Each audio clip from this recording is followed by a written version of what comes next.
Hi. என்கிட்ட இப்போ 2 mobile புது மொபைல் இருக்குது.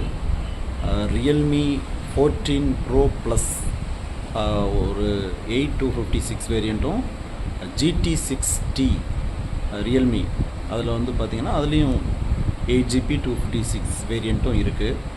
நான் வந்து கிட்டத்தட்ட ஒரு 7-8 வருஷமாக ரெட்மி மட்டும்தான் யூஸ் பண்ணிக்கிட்டு இருந்தேன்.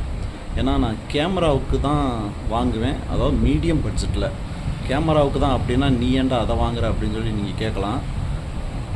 ஒரு 15,000 ரேட்டுக்குள்ளே வந்து பார்த்திங்கன்னா ஓரளவுக்கு கேமரா நல்லா இருக்கிறது வந்து பார்த்திங்கன்னா அப்போ ரெட்மி தான் இருந்துச்சு. அதனால் அதே வாங்கியாச்சு.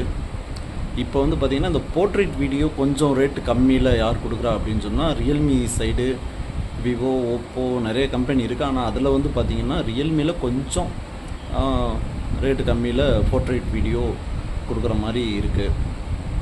அப்புறம் அதுலேயும் இந்த மோட்ரோலா, விவோ, ஓப்போ இதெல்லாம் எடுக்காமல் இதை ஏன் எடுத்த அப்படின்னு சொல்லி கேட்டால், இது வந்து ஃபைனான்ஸ் அவைலபிலிட்டி கொஞ்சம் நம்ம ஈஸியாக கட்டுற மாதிரி இருந்துச்சு பஜாஜ் ஃபைனான்ஸில்.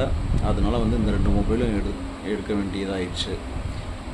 இது எப்படி இருக்குது, இந்த மொபைல் நீங்கள் எடுத்து யூஸ் பண்ணிகிட்ருக்கீங்களா, இந்த மொபைல் எப்படி இருக்குது அப்படின்னு சொல்லி கேட்டால், உங்களுக்கு அதில் எந்த விதத்தில் உங்களுக்கு கேள்வி இருக்கோ, display, battery, user experience, speed,